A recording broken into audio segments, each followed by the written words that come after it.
Kingdom 11D. What does it mean for the church? In the previous video in Kingdom 11C, I shared with you what the early church was. They took love one another as I've loved you seriously. Yeah? In the early church, people were attracted to the church. That's, of course, no surprise. People naturally want to be part of a community of love, isn't it? What about today? Research has shown that worldwide, 96% of all money collected in churches remains in the churches. About 3% goes out for mission work to places where there are already Bibles and churches. Less than 0.01% go out for work among the poorest people in the world. Now, what does that show?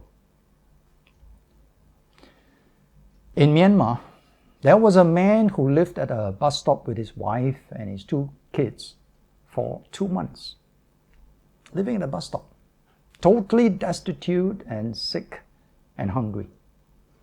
Nearby was a Bible college with 200 students, and every day those 200 students and their lecturers would pass by that bus stop on their way to college. But none of them reached out to help the man. And after 2 months, he eventually wasted away and died. Remember the story of the Good Samaritan, where the priest and the Levite passed by on the other side? Why did no one stop to help them? What is the understanding of church? Some years ago, I was teaching in the Philippines, and on the first day of the workshop, one of the participants, a pastor, came up to me and told me that he had read my book, my first book, The Gospel of the Kingdom of God, Revealing the Heart of God. Okay. And he said he was very troubled by one of the questions that I asked in my book. And it was the question, what if your church was to close down? Would anyone in the surrounding community miss it?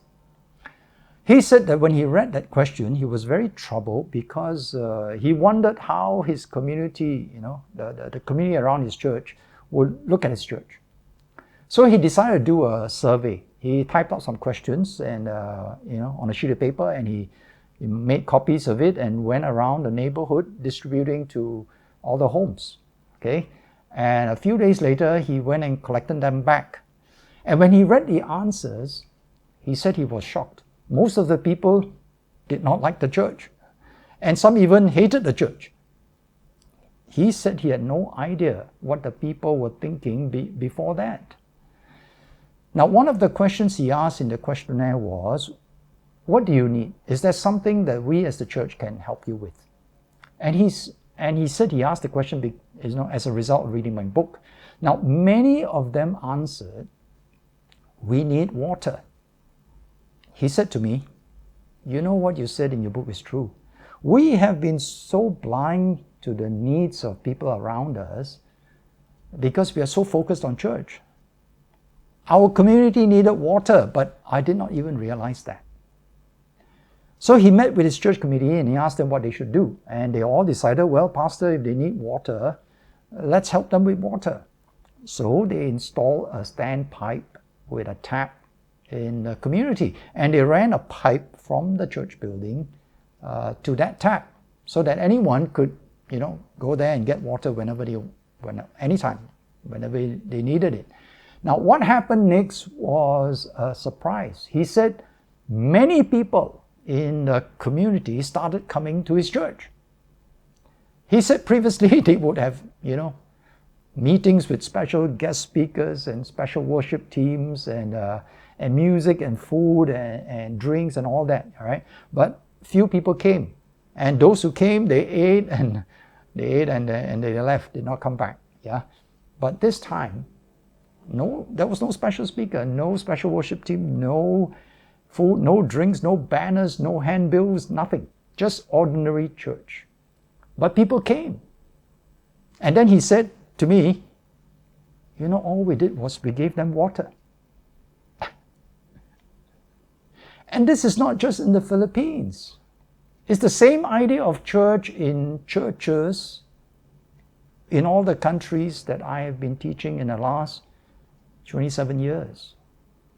All over India, Pakistan, Nepal, Bangladesh, Myanmar, Indonesia, Cambodia, China, Ghana, South Africa, Papua New Guinea, etc.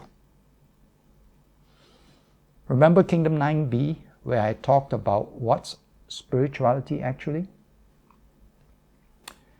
I used to ask this question in all the countries I've been teaching. What if your church were to close down? Would anyone around the church miss it? But you know what? I don't need to ask that question anymore. Because of COVID-19, millions of churches around the world have practically stopped operating like they used to. But has that made any change for people around them? Apart from the church members, okay, who miss their services, yeah? Do people who live around the church miss the church? I think we all know the answer to that question. What impact, what difference have churches made in the world? When the world is trying to deal with HIV, COVID-19, terrorism, racism, suicides, youth and gang violence, corruption, trafficking, economic crisis, do they come and consult with the church? Why not? If what's happening in the world is irrelevant to the church, then it's no surprise, isn't it, that the church is also irrelevant to the world. Yeah? We've seen what the early church was. So how did the church become what it is today?